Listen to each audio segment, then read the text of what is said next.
Hi friends, எல்லாரும் எப்படி சுகம்? நான் நல்ல சுகம். வனசா சங்கர் என்ற இந்த யூடியூப் தளத்தினூடாக உங்களை நான் சந்திப்பதில் மிகவும் சந்தோஷம். இன்றைக்கு ஒரு ரெசிபியோட வந்திருக்கின்றேன். எல்லாருக்கும் பிடித்த ரெசிபியாக இருக்கும். கூடுதலான ஆட்கள் இந்த சாப்பாட்டை சாப்பிடுவீனம். ஆனால் கொஞ்சம் பேர் இது சாப்பிட மாட்டினோம்.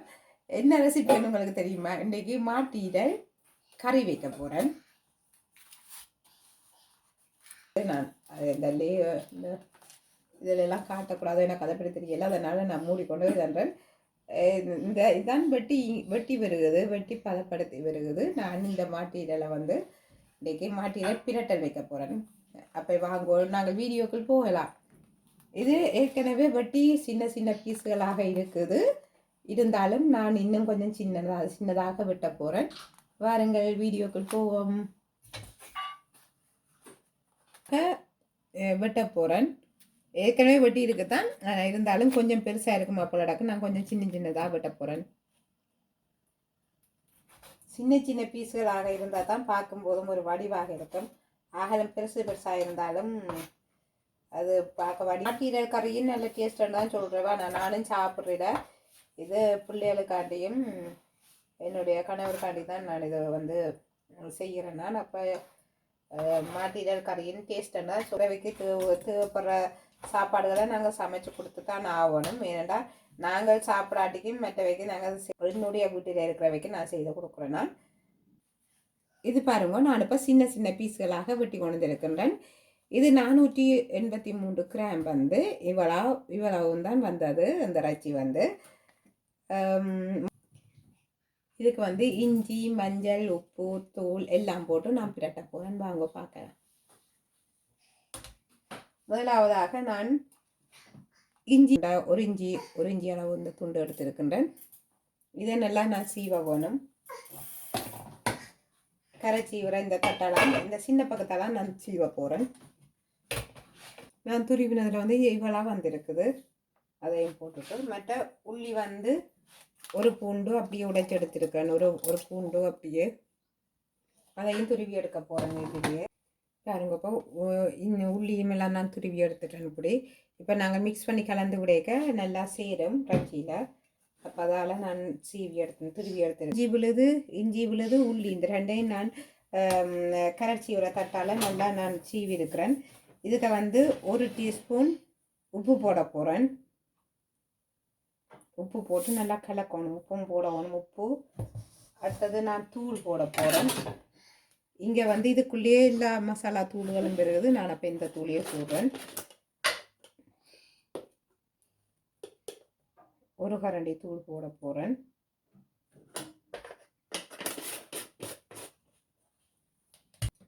மஞ்சள் தூளும் ஒரு கொஞ்சமாக நான் போடுறேன். இதுக்கு போட்டுட்டு நாங்கள் வடிவாக மிக்ஸ் பண்ணணும். மிக்ஸ் பண்ணி போட்டு ஒரு 5 10 நிமிஷம் வடிவாக நாங்கள் ஊற விட்ட மாட்டோம். மிக்ஸ் பண்ணி போட்டு ஊற விட்ட மாட்டோம். நல்ல ஒரு மென்மையாக வரும் இறைச்சி. கறியின் நல்ல ஒரு டேஸ்டியாகவும் இருக்கும். நீங்களும் இப்படி செய்து பாருங்க. முதல்ல ஒரு கொஞ்ச நேரம் நாங்கள் ஊற விட்ட மாட்டோம். சரி, எல்லாம் மிக்ஸ் பண்ணியாச்சு. மிக்ஸ் பண்ணி போட்டு ஊற விட்டா சரி. அடுத்ததான் நாங்கள் ஒரு சட்டி வச்சு இறைச்சி கறி செய்கிறதுக்கு போவோம்.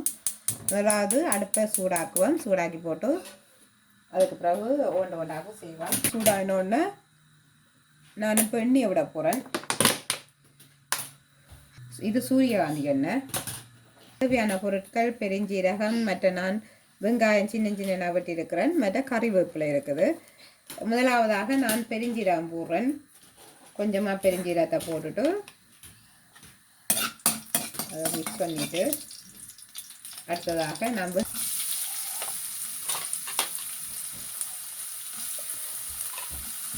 ஒரு 3/4 பதத்தில் வரை நாங்கள் இறைச்சியை போட்டு மிக்ஸ் பண்ண வேணும்.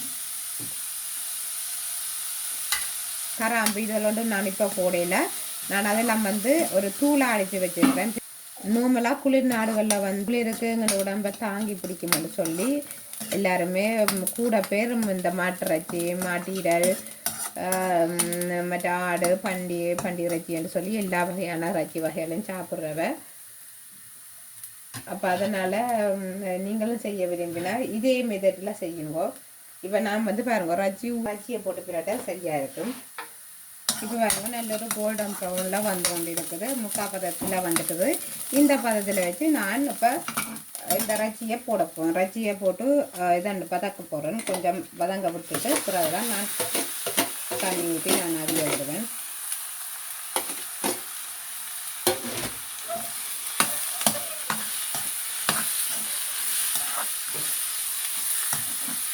நல்லா நாங்கள் மிக்ஸ் பண்ணி விடவோணும். மிக்ஸ் பண்ணி விட்டு நல்லா அவிய விடவோணும். மிக்ஸ்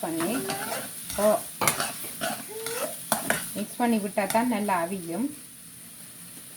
இந்த இதில் இருக்கிற எண்ணெயோடையே இந்த நல்லா மிக்ஸ் ஆகி அவியும். வடிவாக மூடி விட்டு அவிய விட்டோம்னா வேலைக்கு அவிஞ்சிடும். இப்போ பாருங்க திறந்து பார்ப்போம். இப்போ வந்து பாருங்க வதங்கி கொண்டு வருகிறது.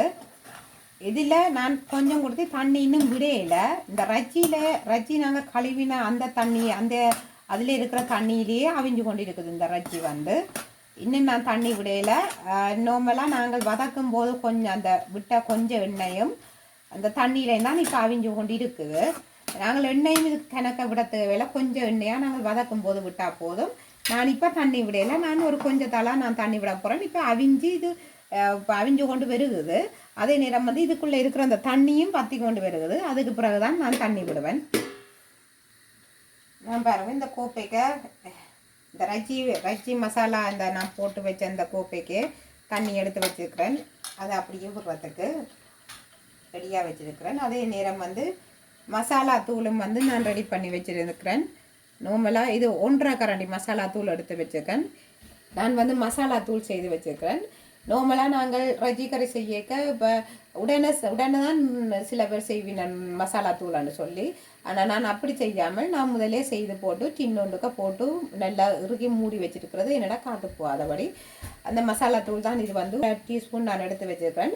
இந்த மசாலா தூளை தான் நான் ரஜ்ஜி நல்லா அவிஞ்சு வந்த பிறகு நான் இந்த மசாலா தூளை போடுவேன்.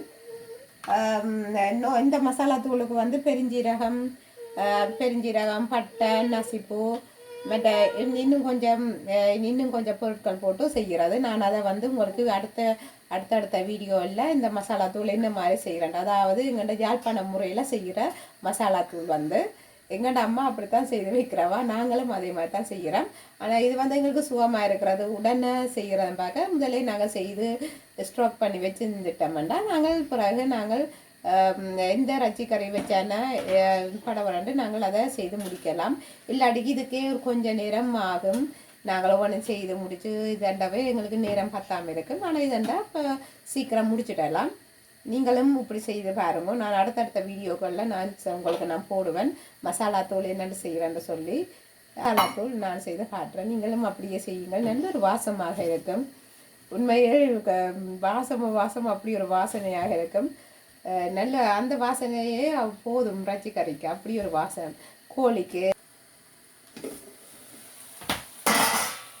இப்போ பாருங்க ரஜ்ஜி அவிஞ்சு வருகிறது. அதே நேரம் இருக்கிற தண்ணியும் வற்றி கொண்டு வந்துட்டது.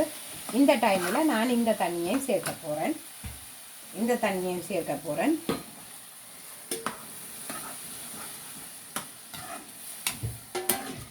தண்ணி சேர்த்து இன்னும் கொஞ்சம் நான் விட்டால் நல்ல மண்டு இதை நினைக்கிறேன். ஏன்னாடா இன்னும் அவிய வேணும். அப்போ அதனால் வந்து இன்னும் கொஞ்சம் தண்ணி நான் சேர்க்க போகிறேன்.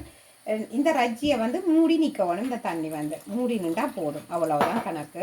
அகலும் கூடாமல் இல்லாமல் அகலும் குறையாமல் இல்லாமல் இந்த ரஜ்ஜியை மூடி நின்றா போதும். இப்போ நாங்கள் எவ்வளோ ரஜ்ஜி வைக்கிறோமோ அதை கொஞ்சம் மூடி நின்றா போதும். அவ்வளோதான்.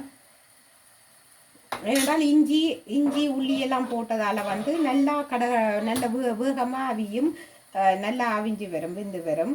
நாங்கள் பயப்பட தேவையில்லை. ஒரு கொஞ்சம் கூட வாங்கணும்ன்றாலும் கணக்க விடாமல் கொஞ்சம் கூட விட்டால் காணும்.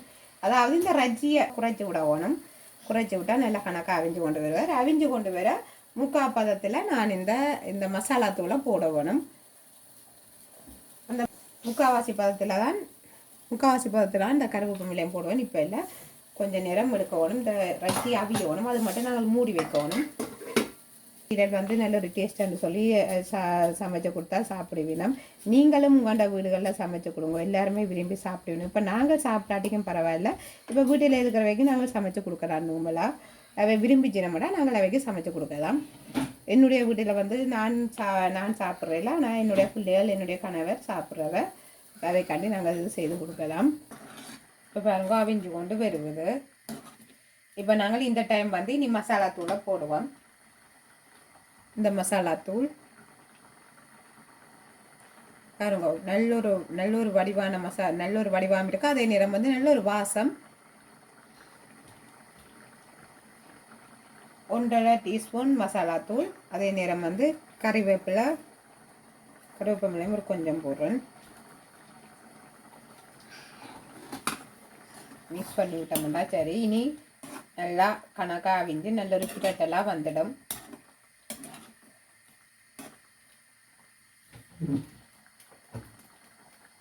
இதுக்கு நான் வந்து பால் எதுவுமே விடையில. நார்மலாக நான் வந்து கூட கறிகளுக்கு. அப்போ அதனால் வந்து நாங்கள் தேங்காய் பால் வந்து குறைச்சி நாங்கள் சாப்பிட்றது நல்லது. குளிர் நாடுகளில் இருக்கிறவ கொஞ்சம் குறைச்சி சாப்பிடுவோம். ஏனெண்டா இந்த குளிர்களுக்கு வந்து உருகிடும் எங்களுக்கு. இப்போ யாரை பார்த்தாலும் கொலஸ்ட்ரால் தான் சொல்லி கொண்டு இருக்கிறோம். அதை கேட்கவே எங்களுக்கும் பயமாக கிடக்குது. அப்போ அதனால் வந்து கொஞ்சம் கொலஸ்ட்ரால் அந்த அதாவது தேங்காய் பால் எண்ணெய் இதுகளை வந்து கொஞ்சம் குறையுங்கோ. மற்றபடி சொல்கிறதுக்கு இல்லை. நான் நார்மலாக இப்படித்தான் நான் செய்கிறேன். இப்போ வாங்க நாங்கள் ரச்சி அவிஞ்சிட்டு வந்து பார்ப்போம். ரச்சி நல்லா அவிஞ்சு நல்ல தப்பலாக இருக்குது. நல்ல பிரட்டலாக வேணும். இப்போ பாருங்க அவிஞ்சு கொண்டு கணக்காக வந்து கொண்டு இருக்கிற ஒரு கொஞ்ச நேரத்தால் நல்ல ஒரு கணக்கான நிலைக்கு வந்துடும் ரச்சி. இப்போவே நல்ல ஒரு வாசம் வருகிறது. நாங்கள் போட்ட அந்த கறி மசாலா தூள்கள் அவ்வளோ நல்ல ஒரு வாசனையாக இருக்கும். நீங்களும் இப்படி கறி மசாலாவால் செய்து வச்சுருந்தீங்கன்னா உங்களுக்கும் உடனே செய்யலாம். அதால் வந்து நீங்கள் கறி மசாலா தூள்கள் கொஞ்சம் கூடுதலாக செய்து வைக்கிறது நல்ல. காற்று போகாமல் ஒரு டின்னுக்கு நாங்கள் மூடி வச்சாலே போதும். நல்ல இறுக்கமான ஒரு டின்னுக்கு மூடி வச்சாலே நிறைய நாள் பாவிக்கலாம். நார்மலாக ஒரு 3-4 மாதத்துக்கு பாவிக்கலாம். நாங்கள் இஞ்சி வகைகள் சமைக்கிறதால வந்து எனக்கு மசாலா தூள்கள் வேலைக்கே முடிஞ்சிடும். நான் அப்போ அதால் இப்படி எங்களுக்கு வந்து இங்கே ரச்சிக்கறியை கூட வைக்கிறதால இந்த மசாலா தூள் வேலைக்கே முடிஞ்சிடும். அப்போ நான் அதால் வந்து நான் கொஞ்சம் கூடுதலாக செய்து வைக்கிறேன். நீங்களும் அப்படி செய்து வச்சுங்கன்னா உங்களுக்கும் ஒரு என்னென்னு சொல்கிறது நேரமும் மிச்சமாக இருக்கும். நாங்கள் இப்போ ரச்சி வைக்க தான் நாங்கள் மசாலா செய்ய வேணுமெண்டா அது கன நேரம் எடுக்கும். இப்போ ரச்சி கறியை செய்வோமோ இதை செய்கிறதோன்னு சொல்லி கொஞ்சம் குழப்பத்தில் இருக்கும். அப்போ அதனால் வந்து நாங்கள் வேலைக்கு செய்து வச்சுட்டோம் என்றால் உடனே நாங்கள் அந்த டைமுக்கு எடுத்து இப்போ ரச்சி கறி செய்கிறோம்னால் ரச்சியை மட்டும் வெட்டிட்டா சரி. மசாலா தூள் அரைக்க தேவையில்லை. ஏற்கனவே நாங்கள் நார்மலாக போடுற தூளிலேயே நிறைய இதுகள் எல்லாம் சேர்த்து தான் இருப்பார்கள். நான் வந்து ஸ்ரீலங்கன் தூள் தான் வேண்டி போடுறது. அதே மாதிரி நாங்கள் இந்த சரக்கு தூள் நாங்களே அரைக்கிறதுல பிரச்சனை இல்லை. அதாவது ஊரில் சொல்லுவார்கள் சரக்கு தூள்ண்டு. ஆனால் இங்கே மசாலா தூள் கறித்தூள் அப்படின்னு சொல்லி தூள் நான் நார்மலாக வந்து ஸ்ரீலங்காவான் கறித்தூள் தான் வேண்டுறது. மற்றது மசாலா தூள் வந்து நானே செய்கிறதால பிரச்சனை இல்லை. கறித்தூளும் வந்து நல்ல தூள்கள் எல்லாம் இருக்குது. ஒவ்வொரு பிராண்டில் இருக்குது. நல்ல தூள்கள் எல்லாம் இருக்குது. நல்ல கம்பெனின்ற தூள்கள் எல்லாம் இருக்குது. நீங்கள் கடையெல்லாம் பார்த்து வேண்டி போடலாம். ஆனால் தூளும் அந்த மசாலா தூளிலேயும் தான் எங்களோட கறியின் டேஸ்ட்டே இருக்குது. அவ்வளோ டேஸ்ட்டாக இருக்கும். நாங்கள் மசாலா தூள் போடாமல் ரச்சி கறி வச்ச மாட்டோம். அதுவும் ஒரு சாப்பிட இல்லாமல் இருக்கும். அதே நேரம் வந்து மசாலா தூள் போட்டு வைக்கணும். வீடே கமகமகவண்டு வாசம் அடிக்கும். நீங்களும் இப்படி மசாலா தூள் செய்யலாம். நான் மசாலா தூள் செய்கிற வீடியோ வந்து அடுத்தடுத்த வீடியோவாக நான் செய்வேன். அதாவது எங்கள் ஸ்ரீலங்கன் முறைப்படி செய்கிற மசாலா தூள் நீங்களும் செய்து வச்சிங்கன்னா உங்களுக்கும் உதவியாக இருக்கும். இப்போ நிறைய பேர் வந்து கடையில் தான் நீங்கள் வேண்டுறவ. நான் கடையில் வேண்டுறது எப்படியோ எனக்கு தெரியாது. ஆனால் நான் வீட்டில் நான் செய்கிறபடியாக ஓகே. நீங்களும் அப்படி செய்து வச்சுருந்தீங்கன்னா நல்லா இருக்கும். வாங்க வத்தி வதங்கி வந்துட்டது ரச்சிக்கறி. இந்த பதத்திலையும் நீங்கள் எடுக்கலாம். இல்லாட்டிக்கு கொஞ்சம் இப்போ இது கொஞ்சம் லைட்டான ஒரு குழம்பு தன்மையாக இருக்குது. ஒரு கொஞ்சம் குழம்பு தன்மையாக இருக்குது. நீங்கள் இல்லாட்டி இன்னும் நல்லா பிரட்டி எடுக்கணும்னா அப்படி பிரட்டியும் எடுக்கலாம். நான் இந்த பதத்துலேயே எடுக்க போகிறேன். இங்கே பாருங்க கணக்கான பதமாக வந்துட்டுது.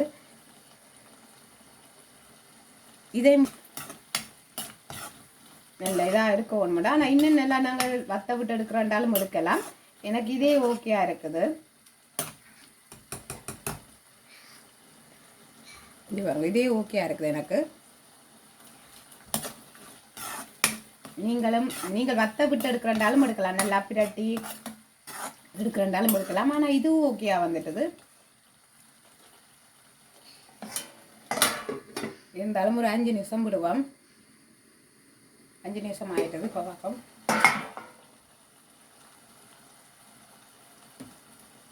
இப்போ பாருங்க, நல்லா பத்தி வந்துட்டார். இப்போ நல்லா கணக்காக வந்துட்டார். இந்த டைமில் நாங்கள் இனி பக்குவோம். இப்போ பாருங்க, கணக்காக வந்துட்டது. இதுக்கு மேலே நாங்கள் விட்டோம்னா நல்லா வத்திடுவார். இந்த அளவே போதும். ஓகே, அடுத்ததாக நாங்கள் சேவ் பண்ணி போவோம். நான் அடுப்பணி பாட்டுறேன். சேவ் பண்ண போகிறோம். சேவ் பண்ணுறதுக்கு நான் இறைச்சிக்கறி எடுக்கிறேன். இதே இன்னும் கொஞ்சம் நாங்கள் வத்த விடலாம். ஆனால் நான் இரவுக்கு புட்டு வைக்கிறதால லைட்டான ஒரு குழம்பு தன்மை இருக்குது. பெருசாக இல்லை, லைட்டான ஒரு குழம்பு தன்மை இருக்குது. மிகவும் சுவையான கமக்க நீங்களும் இப்படி ஒரு இறைச்சிக்கறியை செய்து பாருங்கள். மாட்டு ஈரல் இறைச்சிக்கறி நல்ல ஒரு பிரட்டெல்லாம் நான் வச்சுருக்கிறேன். இன்னும் இதை இறுக விடலாம். நான் இரவுக்கு புட்டு சமைக்கிற கறி நல்ல ஒரு டேஸ்டியான ஒரு கறியாக நான் வச்சுருக்கிறேன். பாருங்கோ, இதில் எண்ணெய் தன்மையே இல்லை, அப்படி நான் வச்சுருக்கிறேன். நல்ல ஒரு டேஸ்டியாக வச்சுருக்கிறேன். நீங்களும் இப்படியே செய்து பாருங்கள். நல்ல ஒரு சாப்பிட்றதுக்கு அவ்வளோ டேஸ்டியாக இருக்கும். எண்ணெய்த்தன்மை இல்லாமல் நான் செய்திருக்கின்றேன். பாருங்க, பெருசாக எண்ணெய்ன்னு சொல்கிற அளவுக்கு இல்லை. நான் கொஞ்சம் தான் எண்ணெயை விட்டு வதக்கினதும். அதே நேரம் இறைச்சியிலையும் பெருசாக எண்ணெய்த்தன்மை இல்லை. அதனால் நல்ல ஒரு கணக்கான பதமாக இருக்குது. நீங்களும் இப்படி இறைச்சியை மாட்டு ஈரல் இறைச்சி கறியை நீங்களும் செய்து பாருங்கள். நான் சொன்ன அதே மெத்தடில் நீங்கள் செய்வீங்கன்னா நல்ல ஒரு டேஸ்டியாக நீங்களும் முடிப்பீர்கள். நீங்களும் இப்படி செய்து பாருங்கள். என்னுடைய இந்த யூடியூப் சேனலை லைக் பண்ணுங்கள், ஷேர் பண்ணுங்கள், சப்ஸ்கிரைப் பண்ணுங்கள். இன்னும் ஒரு வீடியோவில் சந்திக்கும் வரை நன்றி, வணக்கம்.